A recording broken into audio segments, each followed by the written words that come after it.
Welcome to today's story time for the Cegorach's Last Laugh narrative campaign, the epilogue to your first mission, Epiphanies.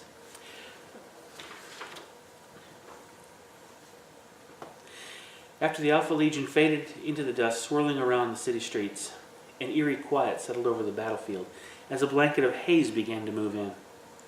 The wreckage of vehicles and the bodies of the dead and wounded declared the ferocity of the struggle. Slowly, the moans and groans of the wounded began to waft upon the breeze. Chaplain Clytus regained consciousness to the sight of Melville, the librarian kneeling over him. With relief, Melville reached out and propped Clytus up, removing his helmet.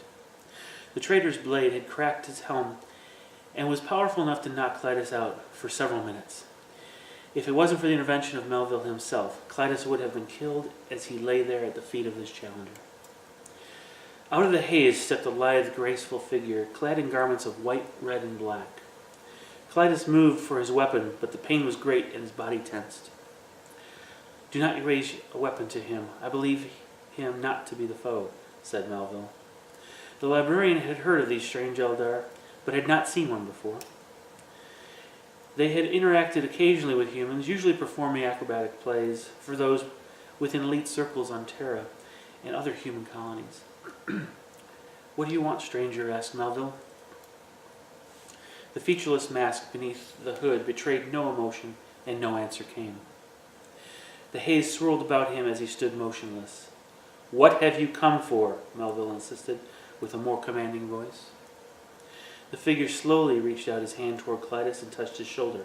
At once, Clytus released the tension in his body, and he let out a groan of relief as the figure's hand glowed. Melville could not believe what he saw, but in truth, this being was healing his brother in arms.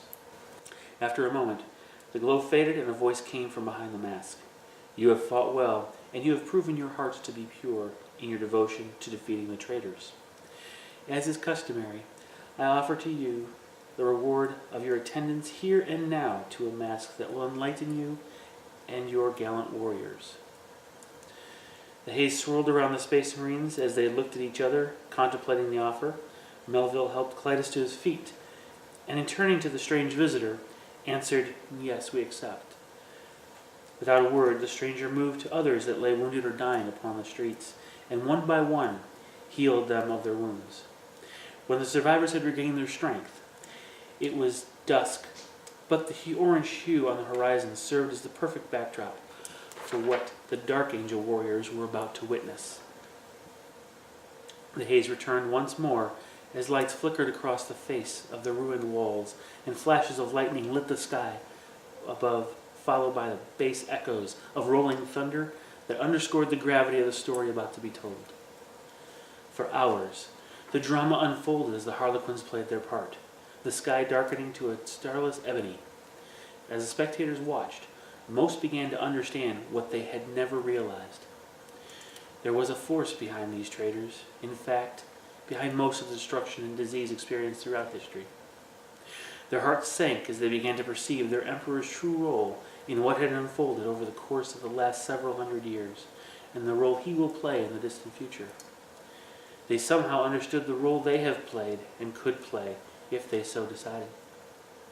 Shortly before dawn, the last scene came to a close, and the Shadow Seer danced forward to the stunned Space Marines. In a quiet but solemn voice, he began, "You now understand what was once hidden. You have played your part in the story already, but you have earned the right to play a new role under the direction of the Laughing God. You will realize your destiny by accepting this truth and following Cegorach. The decision is yours, but choose wisely. What is your answer?" Meanwhile, Legion Command was attempting to raise Librarian Melville on comms. Static was the only reply he would receive. It had been the better part of 10 hours without contact from Melville's force. The Alpha Legion had made good their evacuation, so Command knew the Alpha Legion's rearguard's resistance must have been fierce. Still, there should be some word from someone within the mop-up force. "Send a reconnaissance in force to the sector," the Praetor commanded. "We need to know the fate of Librarian Melville's force and whether there is an Alpha Legion threat still present. It would be exactly their style to infiltrate units into our lines. Yes, sir, replied the sergeant. The strike team circled above the area known to be the site of the Alpha Legion's rearguard stand. The only evidence of the engagement were the bodies of the Alpha Legion warriors and their allies strewn upon the streets and in the ruins. No Dark Angel bodies or dreadnought wreckage of either side was to be found at the site. The only evidence of the Dark Angel's presence was the still smoking wreck of the Vengeance Battery in one of the streets. The mop-up force simply disappeared. What weapon could the Alpha Legion have used to wipe out almost every trace of the Dark Angel's contingent? The sergeant was not looking forward to giving his report, so he boarded the Stormcrow and ordered the pilot to circle the ruined streets with the recorders active. There was no way he would report the disappearance without visual proof.